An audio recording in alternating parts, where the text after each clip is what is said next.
Oublie comment ils ont taillé les pierres. La vraie question, celle qui rend fou, c'est le rythme. Pour finir la grande pyramide en 20 ans, il fallait poser un bloc toutes les 2 minutes, sans arrêt, pendant 20 ans. Fais le calcul. 2 300 000 blocs. Certains pèsent 2,5 tonnes. D'autres, dans les chambres, dépassent 50 tonnes. Et tout ça empilé à la perfection, sans roue, sans poulie, sans grue.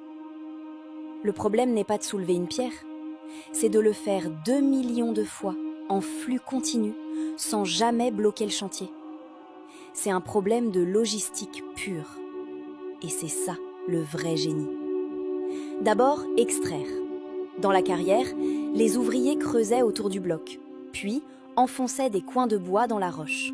Ils les mouillaient, le bois gonflait et fendait la pierre nette le long d'une ligne parfaite. Ensuite, transporter.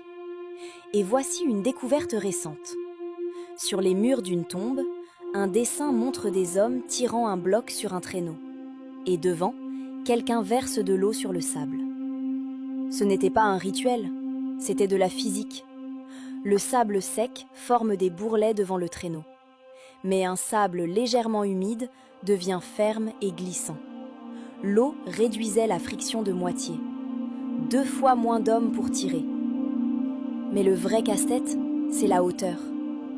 Comment monter des blocs à 140 mètres? La réponse tient en un mot. Des rampes. Mais pas n'importe lesquelles.